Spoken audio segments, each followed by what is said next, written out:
जय हिंद। नमस्कार साथियों, स्वागत है आप सभी का एक बार फिर से हमारे इस चैनल पर, जहां आप प्रतिदिन तैयारी कर रहे हैं अपने बिहार पुलिस की एग्ज़ाम को लेकर के। और बहुत ही कम समय बचा है, तो आप लोग पूरा एनर्जी लगा के तैयारी कीजिए। और हमारा जो है इधर प्रैक्टिस सेट जो भी पहले से बना हुआ है, आप अगर उसको नहीं देखे हैं, जो मास्टर वीडियो को नहीं देखे हैं आप, और दूसरे पब्लिकेशन का नहीं देखे हैं, तो उसे आप जाके ज़रूर देखिए। रुक्मिणी पब्लिकेशन का, किरण पब्लिकेशन का बहुत ही इंपॉर्टेंट बुक है। और साथ ही आपको एडुटेरिया का भी आया हुआ है, तो ये भी बहुत इंपॉर्टेंट है। एडुटेरिया का हम पिछला 9 प्रैक्टिस सेट कर चुके हैं। आइए यहाँ 10वां प्रैक्टिस सेट, और ये इसका जो है इस सीरीज में जो निकला हुआ है, इसका ये आखिरी सेट है। तो चलिए हम 10वें प्रैक्टिस सेट की शुरुआत करते हैं। इस प्रैक्टिस सेट का पहला सवाल देख लेते हैं कि निम्नलिखित में से कौन प्रेम शब्द का पर्यायवाची नहीं है। तो इस प्रश्न का सही आंसर ऑप्शन नंबर डी हो जाएगा। घृणा आपको प्रेम शब्द का पर्यायवाची नहीं है, जबकि विपरार्थक शब्द ये है। और इसका जो पर्यायवाची होता है प्रीति, अनुराग, प्रणय, स्नेह इत्यादि होते हैं। अगला प्रश्न देखेंगे कि जयशंकर प्रसाद द्वारा रचित महाकाव्य कौन सी है। तो इस प्रश्न का सही answer option number D Kamayani हो जाएगा। छायावादी काव्यधारा के आधार स्तंभों में शामिल ये कवि जयशंकर प्रसाद जी के द्वारा लिखी गई महाकाव्य है। कामायनी की रचना 1936 में हुई थी, और इसे हिंदी साहित्य का अंतिम महाकाव्य कहा जाता है। अगला प्रश्न देखेंगे। अरुण यह मधुमय देश हमारा, जहां पहुंच अनजान क्षितिज को मिलता एक सहारा। उपर्युक्त काव्य पंक्तियां किस कवि के द्वारा रचित हैं। तो इस प्रश्न का सही आंसर आपको हो जाएगा ऑप्शन नंबर सी हो जाएगा। जयशंकर प्रसाद जी के द्वारा लिखी गई है ये। अगला प्रश्न देखेंगे कि साहित्यिक का जो साहित्यक का शुद्ध शब्द क्या होगा। तो इस प्रश्न का सही आंसर हो जाएगा ऑप्शन नंबर बी हो जाएगा, साहित्यिक हो जाएगा। अगला प्रश्न देखेंगे कि आंखों देखा गदर रचना की विधा क्या है। तो इस प्रश्न का सही आंसर ऑप्शन नंबर बी हो जाएगा, संस्मरण पर आधारित ये हो जाता है। जैसे कि आंखों देखा गदर जो मराठी लेखक आपको विष्णु भट्ट गोडसे द्वारा रचित संस्मरण है, और इनका जो हिंदी रूपांतरण आपको अमृतलाल नागर जी के द्वारा किया गया है। अगला प्रश्न देखते हैं कि यदि वह परिश्रम करता तो प्रथम श्रेणी में उत्तीर्ण होता, वाक्य किस प्रकार का है। तो इस प्रश्न का सही आंसर ऑप्शन नंबर डी है, आपको संकेतार्थक वाक्य है ये।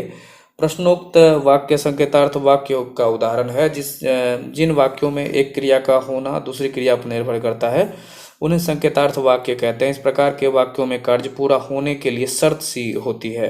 अगला प्रश्न देखेंगे। जो कम बोलता है उसके लिए उपयुक्त शब्द क्या हो जाएगा। तो उपयुक्त शब्द इसके लिए हो जाएगा आपको ऑप्शन नंबर ए हो जाएगा, मितभाषी। अर्थात जो कम बोलता है उसके लिए शब्द मितभाषी का यूज किया जाता है, और जो मधुर बोलता है उसके लिए मृदुभाषी शब्द का उपयोग करते हैं हम लोग। अगला प्रश्न देखेंगे। आचार्य रामचंद्र शुक्ल द्वारा रचित कविता की परख किस प्रकार का निबंध है। तो इस प्रश्न का सही आंसर हो जाएगा ऑप्शन नंबर ए हो जाएगा, समीक्षात्मक हो जाएगा। अगला प्रश्न देख लेंगे कि निम्नलिखित वाक्यों में से अशुद्ध वाक्य कौन सा है। तो इस प्रश्न का सही आंसर हो जाएगा आपको ऑप्शन नंबर सी, मैंने हस्ताक्षर कर दिया है। अगला प्रश्न देखते हैं। अगला प्रश्न हो जाएगा हमारा कि जो वर्तनिक दृष्टि से अशुद्ध विकल्प को चुनना है। तो इस प्रश्न का जो सही आंसर हो जाएगा ऑप्शन नंबर सी हो जाएगा, वृत्यानुप्रास। अगला प्रश्न देखेंगे। Fill in the blanks with suitable option. No sooner did she receive a telegram dash she left for home. तो इस प्रश्न का सही आंसर हो जाएगा ऑप्शन नंबर ए हो जाएगा, देन। अगला प्रश्न देखेंगे कि change passive voice to active voice. It is time to ring the bell. तो इस प्रश्न का जो सही आंसर हो जाएगा ऑप्शन नंबर डी हो जाएगा, it is time for the bell to be rung. तो अगला प्रश्न देखेंगे। Fill in the blank with suitable option. तो इस प्रश्न में जो सही आंसर हो जाएगा आपको वह है ऑप्शन नंबर ए हो जाएगा, हैड नेवर बीन। अगला प्रश्न देखते हैं। ट्रांसलेट इनटू इंग्लिश इसमें करना है कि जैसे महात्मा गांधी का जन्म 2 अक्टूबर 1869 को गुजरात के पोरबंदर में हुआ था।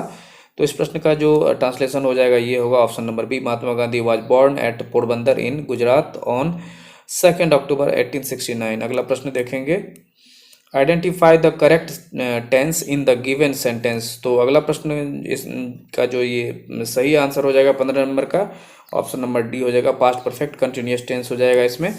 अगला प्रश्न देखेंगे। Choose the correct phrasal verb for the underline part of the sentence. The whole town was destroyed by floods. तो इस प्रश्न का सही आंसर हो जाएगा ऑप्शन नंबर डी हो जाएगा, वाइप्ड आउट। अगला प्रश्न देख लेते हैं कि fill in the blanks with appropriate modal. Ram is not feeling well, he dash consult a doctor. तो इस प्रश्न का सही आंसर ऑप्शन नंबर बी हो जाएगा, शुड हो जाएगा इसमें। Choose the appropriate option to change the following sentence from affirmative to negative sentence. तो she is too innocent to doubt him. तो इस प्रश्न का सही आंसर हो जाएगा ऑप्शन नंबर ए हो जाएगा, she is so innocent that she can not doubt him. अगला प्रश्न देखेंगे, choose the one which express the right meaning of the given word. Alert का क्या हो जाएगा? तो इस प्रश्न का सही answer option number D watchful हो जाए, बी हो जाएगा, वॉचफुल हो जाएगा। अलर्ट में हो जाता है कि आपको चेतावनी देना हो जाता है, और वॉचफुल मतलब चौकन्ना रहना होता है। तो अगला प्रश्न देखेंगे, choose the one which opposite the right meaning of the given word. तो गिगानेटिक का इसमें क्या हो जाएगा? तो सही आंसर हो जाएगा इसको ऑप्शन नंबर डी हो जाएगा, टी नहीं हो जाएगा इसमें। अगला प्रश्न देख लेते हैं कि निम्नलिखित में से किस में टंगस्टन का प्रयोग किया जाता है। तो इस प्रश्न का सही आंसर हो जाएगा ऑप्शन नंबर डी हो जाएगा, विद्युत बल्ब हो जाएगा। टंगस्टन का उपयोग जो है जो ताप्तदीप्त लैंप के बल्ब फिलामेंट बनाने के लिए किया जाता है, क्योंकि इसमें जो है सबसे अधिक गलनांक होता है, और यह लंबे समय तक चमकते हुए भी पिघलता नहीं है। अगला प्रश्न देखेंगे कि चुंबकीय बल रेखाएं निम्नलिखित में से किससे निकलती है। तो इस प्रश्न का सही आंसर ऑप्शन नंबर ए उत्तरी ध्रुव हो जाएगा। चुंबकीय बल रेखा वह वक्र पथ होता है जिस पर जो स्वतंत्र रूप से होकर उत्तरी ध्रुव पर गमन कर सकता है, और किसी चुंबकीय क्षेत्र की वह रेखा बल रेखा वह रेखा है जिससे किसी बिंदु पर खींची गई स्पर्श रेखा उस बिंदु का परिणामी चुंबकीय क्षेत्र की दिशा को व्यक्त करता है।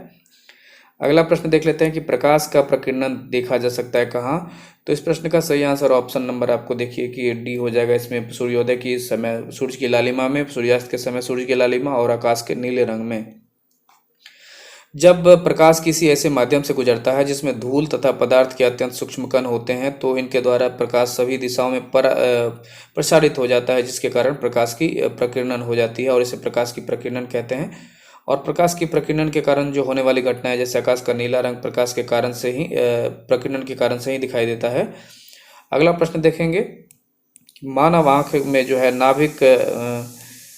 नाभिकीय दूरी का परिवर्तन निम्नलिखित में से किसके कारण होता है। तो इस प्रश्न का जो सही आंसर हो जाएगा आपको वह है ऑप्शन नंबर ए हो जाएगा, सिलियरी मसल्स के कारण से होता है। सिलियरी मसल्स जो होता है, सिलियरी मांसपेशी चिकनी मांसपेशी फाइबर की होती है। जब सिलियरी मांसपेशियां आराम करती है तो लेंस सपाट हो जाता है, और जब वे अनुबंध करते हैं तो लेंस मोटा हो जाता है। आंखों के लेंस की वक्रता में यह परिवर्तन आंखों की फोकल लंबाई को बदलता है। आइरिस हमारी आंख की एक मांसपेशी है जो पुतली के आकार को नियंत्रित करती है। अगला प्रश्न देखेंगे, गाड़ियों में पीछे देखने के लिए दर्पण के आवर्धन निम्नलिखित में से क्या हो जाएगा। तो इस प्रश्न का जो सही आंसर है ऑप्शन नंबर ए हो जाएगा, एक से कम होगा। दृश्य के विस्तृत क्षेत्र के कारण हम वाहनों के पीछे जो अधिकतम वस्तु का प्रतिबिंब देख सकते हैं। चूंकि प्रतिबिंब का आकार वस्तु से छोटा और सीधा होता है, इसलिए हम कह सकते हैं कि आवर्धन एक से कम है। अगला प्रश्न देखते हैं कि निम्नलिखित माध्यमों में से किस में प्रकाश की गति अधिकतम होती है। तो इस प्रश्न का सही आंसर हो जाएगा आपको, इसमें प्रकाश की गति पूछी जा रही है, इसमें जो दिया गया ऑप्शन इसमें है, तो इसमें जो सही आंसर हो जाएगा ऑप्शन नंबर ए वायु हो जाएगा। अगला प्रश्न देखते हैं कि शून्य प्रतिरोध वाले पदार्थ को निम्नलिखित में से क्या कहेंगे। तो इस प्रश्न का सही आंसर हो जाएगा ऑप्शन नंबर ए अतिचालक हो जाएगा। अतिचालक वह पदार्थ होता है जिसमें प्रतिरोध का मान एक निश्चित ताप पर कम ताप पर शून्य हो जाता है, जिसे अतिचालक कहते हैं। अगला प्रश्न देखते हैं, निम्नलिखित में से कौन सा अम्लीय है। तो इस प्रश्न का जो सही आंसर हो जाएगा आपको, हालांकि इसमें देखिए कि टमाटर में ऑक्जेलिक एसिड होता है, आपको लेमन जूस में भी साइट्रिक एसिड होता है, तो कुल मिला के आपको जो भी है इसमें सभी हो जाएगा, और दूध में आपको लैक्टिक एसिड हो जाता है, तो इसमें उपयुक्त सभी आंसर हो जाएगा। अगला प्रश्न देख लेते हैं, निम्नलिखित में से कौन सा नीले लिटमस को लाल में बदल देता है। तो इस प्रश्न का जो सही आंसर है आपको ऑप्शन नंबर हो जाएगा आपको सी हो जाएगा, सिरका हो जाएगा। लिटमस पेपर दो प्रकार के होते हैं, लाल लिटमस और नीला लिटमस। अम्लीय विलयन नीले लिटमस को लाल कर देता है, और लाल लिटमस पेपर क्षारकीय या क्षारीय परिस्थिति में से नीला हो जाता है। यदि हम कोई एक विलयन लाल लिटमस को नीला कर देता है। तो यदि कोई विलियन लेते हैं, यदि वह लाल लिटमस को नीला कर देता है तो हम मानते हैं कि वह क्षारीय विलियन है। अगला प्रश्न देखेंगे, कास्टिक पोटास का रासायनिक सूत्र क्या है? तो इस प्रश्न का सही आंसर हो जाएगा option number B, KOH, potassium hydroxide. और ये आपको कास्टिक पोटास का सूत्र हो जाएगा। अगला प्रश्न देखेंगे कि रासायनिक भाषा में मोर्चा लगना अर्थात जंग लगना क्या है? तो इस प्रश्न का सही आंसर हो जाएगा आपको ऑप्शन नंबर बी हो जाएगा, हाइड्रेटेड फेरिक ऑक्साइड।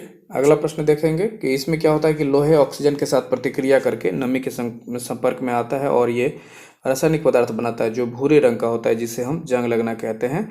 अगला प्रश्न देखेंगे, CO2 प्लस H2 दोनों गैसें होती है कौन सी? तो इस प्रश्न का जो सही आंसर है ऑप्शन नंबर डी हो जाएगा, रंगहीन हो जाता है और पानी में घुलनशील हो जाता है, ये दोनों है। अगला प्रश्न देखेंगे,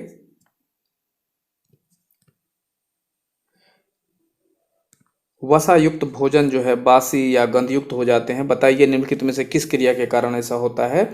तो इस प्रश्न का जो सही आंसर है ऑप्शन नंबर सी हो जाएगा, उपचयन या ऑक्सीकरण के कारण से होता है। उपचयन ऐसी प्रक्रिया है जिसमें ऑक्सीजन अलग होती है या हाइड्रोजन जुड़ जाती है, अपचयन कहलाती है। कॉपर चूर्ण के सतह पर कॉपर ऑक्साइड की काली परत चढ़ जाती है।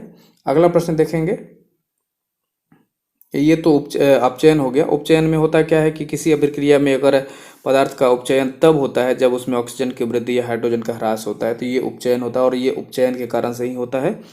अगला प्रश्न देखेंगे, विटामिन B12 का जो रासायनिक नाम है वह क्या है? तो इस प्रश्न का सही आंसर हो जाएगा आपको ऑप्शन नंबर ए हो जाएगा, साइनोकोबालामिन। आपको विटामिन जो B1 B2 के अलग अलग नाम है तो उसे याद रखना जरूरी है। जैसे B1 का नाम थायमिन हो जाएगा, B2 का राइबोफ्लोविन, जैसे 5 का है आपको पेंटाथिनिक हो जाता है, और विटामिन C का एस्कॉर्बिक एसिड हो जाएगा, D का कैल्सीफेरॉल, E का टेकोफेरॉल। तो इस प्रकार से आप इसे याद रखेंगे, A का रेटिनॉल। अगला प्रश्न देखेंगे, निम्नलिखित में से किस तत्व की कमी से घेंघा रोग होता है? तो इस प्रश्न का जो सही आंसर हो जाएगा आपको वह है ऑप्शन नंबर डी हो जाएगा, आयोडीन की कमी से। घेंघा रोग जो है जिसे ग्वाइटर डिजीज भी कहते हैं, इसमें गला फूल जाता है और शरीर में आयोडीन की कमी के कारण से ये होता है। अगला प्रश्न देखेंगे, अल्जाइमर रोग मानव शरीर के किस अंग को मुख्य रूप से प्रभावित करता है? तो इस प्रश्न का सही आंसर हो जाएगा ऑप्शन नंबर ए, मस्तिष्क हो जाएगा। अल्जाइमर रोग यह भूलने का एक रोग है। इस बीमारी के लक्षणों में याददाश्त की कमी हो जाती है, निर्णय और न ले पाने की क्षमता, बोलने में दिक्कत, इसे हम अल्जाइमर बीमारी के नाम से जानते हैं। मानव शरीर का जो प्रभावित होने वाला अंग है ये मस्तिष्क है, जिससे मनुष्य की जो स्मरण क्षमता धीरे धीरे छीन होते जाती है।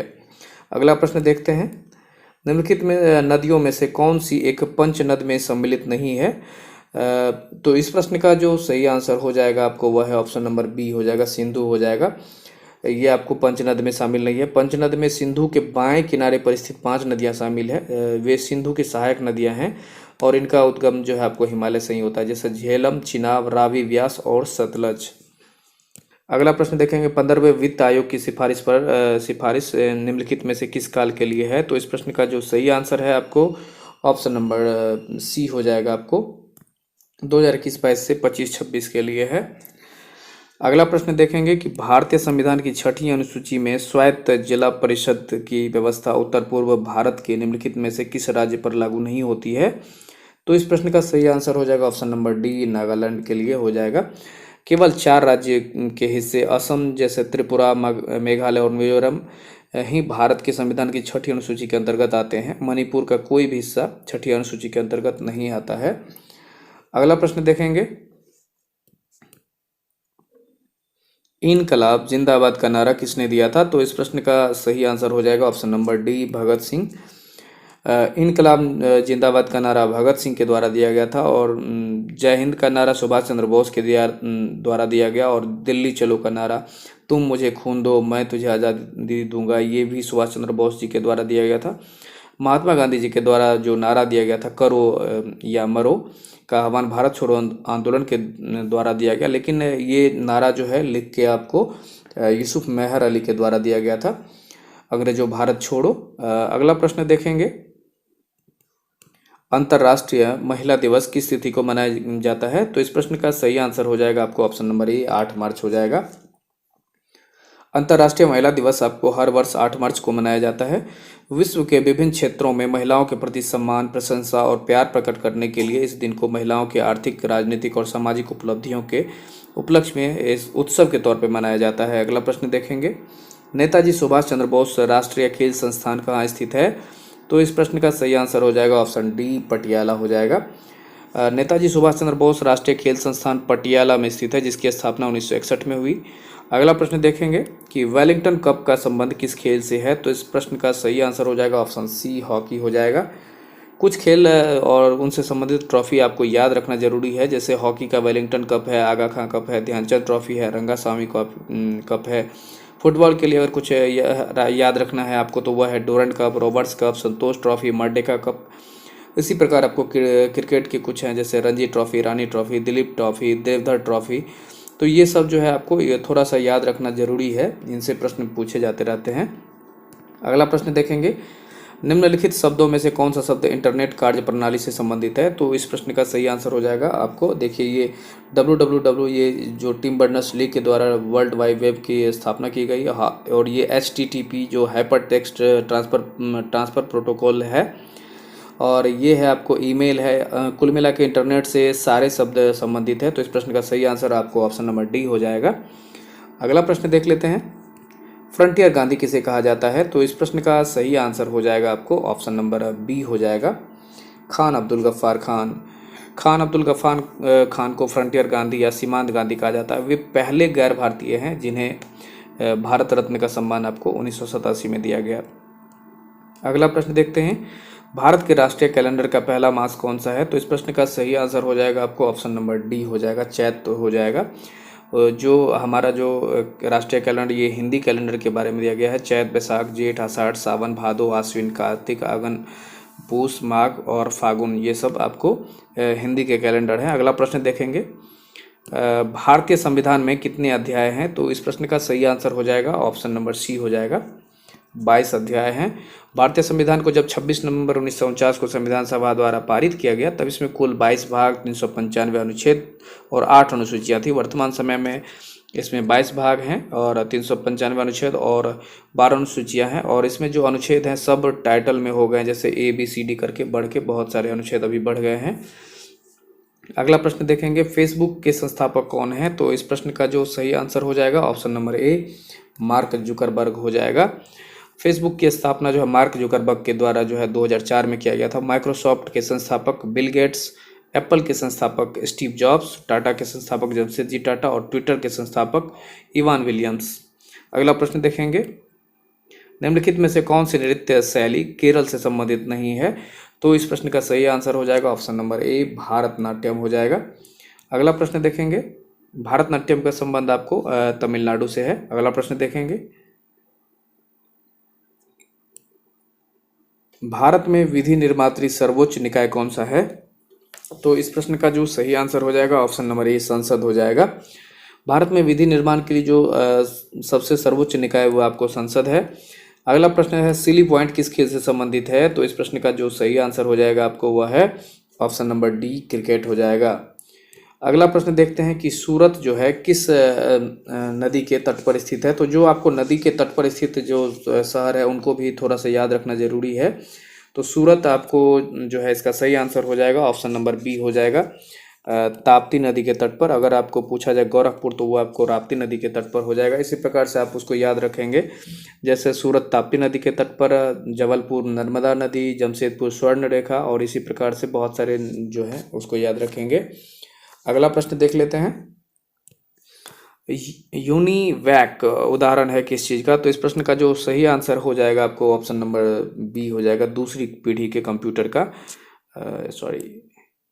दूसरी पीढ़ी के कंप्यूटर का हो जाएगा। यूनिवैक जो है इसका जो फुल फॉर्म है यूनिवर्सल ऑटोमेटिक कंप्यूटर, अर्थात दूसरी पीढ़ी का कंप्यूटर है, जिसमें कंप्यूटर छोटा हो गया और इसकी जो गति तेज हो गई। व्यापार में उपयोग होने वाला यह पहला व्यावसायिक कंप्यूटर था। अगला प्रश्न देखेंगे कि निम्नलिखित में से कौन सुमेलित नहीं है? तो इस प्रश्न का जो देख लेते हैं कि कौन सा सुमेलित नहीं है। तो इस प्रश्न का देखिए, निर्वाचन आपको भाग 15 ये सही है, आपातकालीन उपबंध ये भी सही है, और संविधान संशोधन आपको जो है ये आपको ये गलत है, जबकि संविधान संशोधन का उल्लेख आपको भाग 20 में है, यहाँ पे 21 दिया गया है, ये ही गलत हो जाएगा। अनुसूचित जाति एवं जनजाति क्षेत्र आपको भाग 10 है, ये सही है। तो इस प्रश्न का सही आंसर ऑप्शन नंबर सी हो जाएगा, संविधान संशोधन जो हमारा भाग 20 में है। अगला प्रश्न देखेंगे, और अनुच्छेद 368 के तहत इसका जो है संविधान संशोधन का प्रावधान है। रेड क्रॉस की स्थापना किस वर्ष हुई, इसके बारे में जानना है। तो इस प्रश्न का जो सही आंसर है आपको ऑप्शन नंबर बी हो जाएगा, 1863 ईस्वी में रेड क्रॉस की स्थापना हुई है। इसके संस्थापक आपको हेनरी ड्यूनेंट के द्वारा की गई, और इसका जो मुख्यालय जेनेवा में है। मेहंदी निम्नलिखित में से किस राज्य का लोक कला है। तो इस प्रश्न का सही आंसर ऑप्शन नंबर ए, राजस्थान हो जाएगा। मेहंदी तथा मांडना राजस्थान का प्रमुख लोक कला है। सब जो राज्य के जो लोक कला है उन्हें भी याद रखिए, जैसे बिहार के गोदना हो जाएगा, उत्तर प्रदेश का चौका पूर्णा, और जैसे साथिया गुजरात का है, रंगोली महाराष्ट्र का है, इसे भी आप याद रखेंगे। 16 महाजनपद में कंबोज महाजनपद की राजधानी कहाँ थी। तो इस प्रश्न का सही आंसर हो जाएगा ऑप्शन सी, हाटक हो जाएगा। 6ठी शताब्दी ईसा पूर्व में 16 महाजनपदों की स्थापना की गई थी, जिससे कि इसके संबंध में जो भी जानकारी के स्रोत हैं वो अंगुत्तर निकाय है। कंबोज की जो राजधानी थी आपको हाटक थी। अगला प्रश्न देखेंगे, विधि निर्माण की प्रक्रिया भारतीय संविधान के किस देश की संविधान से लिया गया है। तो इस प्रश्न का सही आंसर हो जाएगा ऑप्शन नंबर डी, ब्रिटेन हो जाएगा। विधि निर्माण की प्रक्रिया भारतीय संविधान में ब्रिटेन के संविधान से लिया गया, जबकि विधि द्वारा स्थापित प्रक्रिया आपको जापान के संविधान से लिया गया है। अनुच्छेद 14 में दोनों का जिक्र है, विधि के समक्ष और विधि द्वारा स्थापित प्रक्रिया आपको जापान के संविधान से, और विधि निर्माण की प्रक्रिया आपको जो ब्रिटेन के संविधान से लिया गया है। तो अनुच्छेद 14 का जिक्र इसमें होता है। अगला प्रश्न, इस प्रश्न का जो सही है इसमें आंसर हो जाएगा आपको 58 नंबर का, ये हो जाएगा ऑप्शन नंबर डी, ब्रिटेन हो जाएगा इसका। अगला प्रश्न देखते हैं, सूचना का अधिकार अधिनियम किस वर्ष लागू हुआ।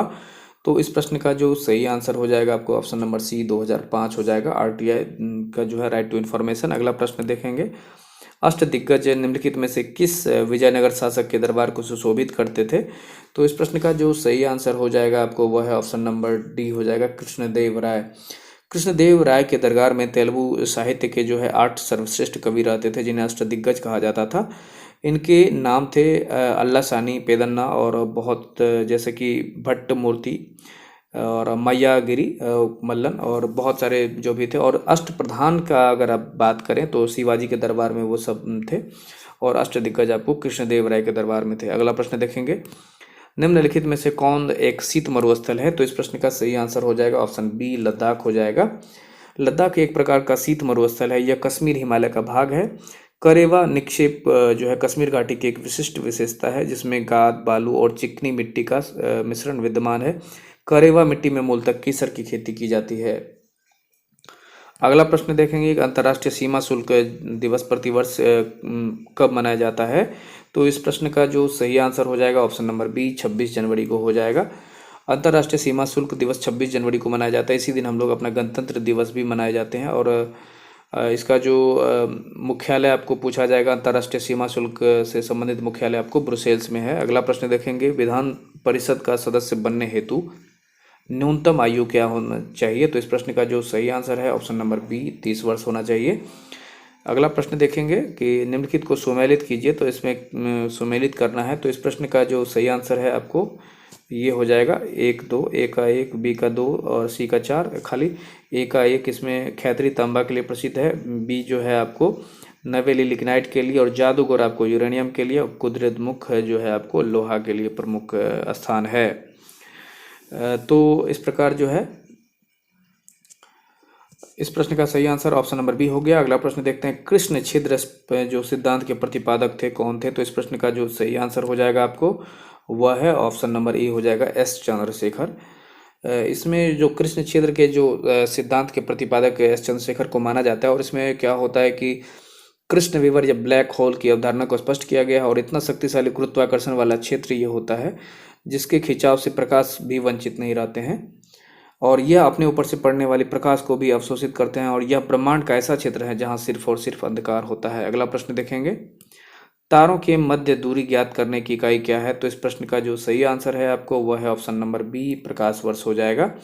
तारों के बीच की दूरी ज्ञात करने की सबसे बड़ी इकाई आपको पारसेक होती है। हालांकि एक पारसेक बराबर कितना प्रकाश वर्ष होता है ये आप कमेंट बॉक्स में लिखिएगा। एक प्रकाश वर्ष बराबर आपको 9.46 इंटू 10⁻12 किलोमीटर या 10⁻12 15 मीटर हो जाएगा। अगला प्रश्न देखेंगे, वातावरण के जैविक एवं अजैविक घटकों की अंतःक्रिया से विकसित तंत्र को क्या कहते हैं? तो इस प्रश्न का सही आंसर हो जाएगा ऑप्शन नंबर सी हो जाएगा, पारिस्थितिकी तंत्र हो जाएगा। वातावरण के जैविक एवं अजैविक घटकों के अंतःक्रिया से विकसित तंत्र को पारिस्थितिकी तंत्र कहते हैं। और इस तंत्र का जो इस शब्द का जो है जिक्र है एजी टांसले के द्वारा दिया गया था। अगला प्रश्न देखते हैं कि सुंदरी वृक्ष निम्नलिखित में से किसकी एक विशेष प्रकार की वनस्पति है? तो इस प्रश्न का सही आंसर हो जाएगा आपको ऑप्शन नंबर डी हो जाएगा, ज्वारीय वन की। सुंदरी वृक्ष आपको ज्वारीय वन की एक विशेष प्रकार की वनस्पति है जो गंगा ब्रह्मपुत्र के डेल्टा में सुंदर वृक्ष पाए जाते हैं। यह वृक्ष मुख्य रूप से पश्चिम बंगाल में पाए जाते हैं। यह मैंग्रोव एक झाड़ीदार या छोटा पेड़ होता है जो तटीय खारे मैंग्रोव के बारे में अगर जानना हो तो एक झाड़ीदार या छोटा पेड़ होता है जो तटीय खारी पानी में उगता है। मैंग्रोव जो सहिष्णु वृक्ष है जिसे हेलोफाइटा के नाम से भी जाना जाता है।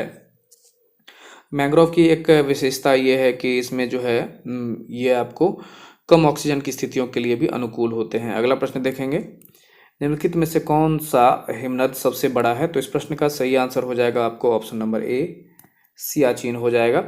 सियाचिन हिमनद सबसे बड़ा है। सियाचिन ग्लेशियर हिमालय के पूर्वी काराकोरम पर्वतमाला में एक हिमानी है। यह भारत पाक नियंत्रण रेखा के पास में स्थित है। यह काराकोरम के 5 सबसे बड़े हिमनदों में से सबसे बड़ा है। यह विश्व का दूसरा सबसे बड़ा हिमनद है और विश्व का सबसे ऊंचा युद्ध क्षेत्र भी है। अगला प्रश्न देखेंगे, भूकंप की सर्वाधिक विनाशकारी तरंग कौन सी है तो जिससे सबसे अधिक नुकसान हो सकता है? तो इस प्रश्न का सही आंसर हो जाएगा ऑप्शन नंबर सी हो जाएगा, एल तरंग हो जाएगा। भूकंप की सर्वाधिक विनाशकारी तरंग जो होती है एल होती है। और भूकंप का अगर तरंग के बारे में जाने तो 3 प्रकार की होती है। पी होती है, पी तरंगे अर्थात प्राइमरी जो वेव होती है वो होती है, सेकेंडरी और थर्ड होती है। तो भूकंप की तीव्रता को मापने के लिए सिस्मोग्राफ का यूज करते हैं और इसे रिक्टर पैमाने पर मापा जाता है और भूकंप से संबंधित अध्ययन को सिस्मोग्राफी कहते हैं। अगला प्रश्न देखेंगे, भूजल पर संयुक्त राष्ट्र जल शिखर सम्मेलन 2022 का आयोजन कहाँ किया गया? तो इस प्रश्न का सही आंसर हो जाएगा ऑप्शन नंबर सी हो जाएगा, पेरिस हो जाएगा। अगला प्रश्न देखेंगे, अंतर्राष्ट्रीय श्रम संगठन की 71वीं 17वीं एशियाई प्रशांत क्षेत्रीय बैठक APRM और दिसंबर 2022 में डैश में आयोजित की गई। तो इस प्रश्न का सही आंसर हो जाएगा आपको ऑप्शन नंबर ए, सिंगापुर हो जाएगा।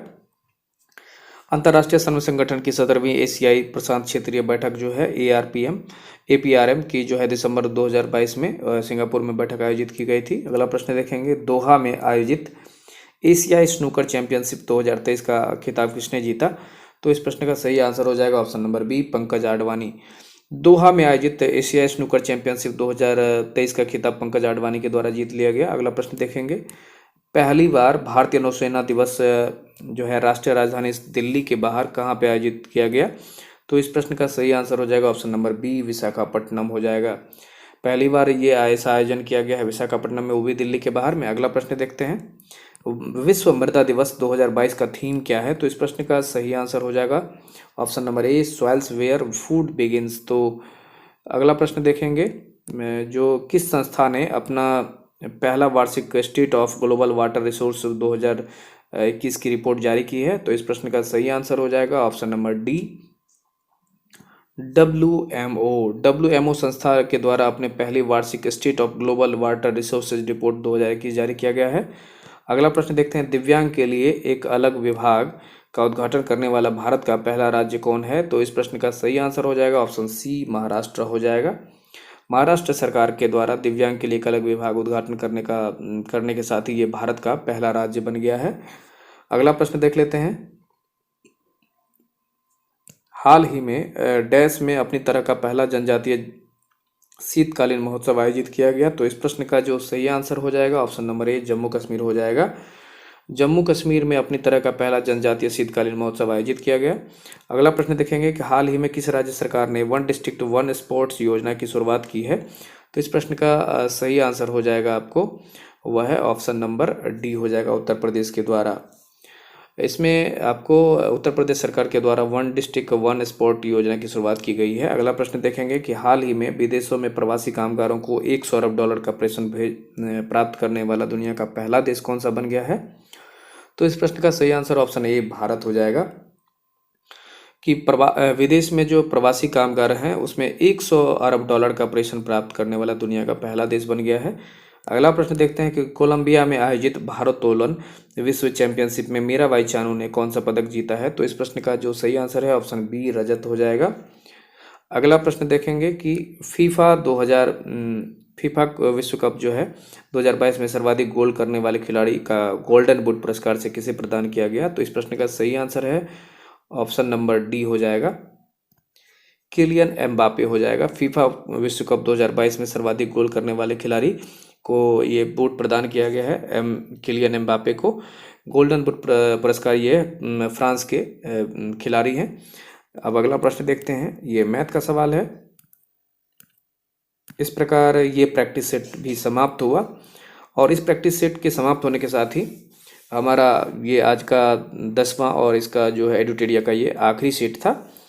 तो आपके लिए जो अब अवेलेबल प्रैक्टिस सेट हैं वो उसके आपके लिए मार्केट में जो इम्पोर्टेंट प्रैक्टिस सेट होगा उनकी आपकी तैयारी करवाई जाएगी।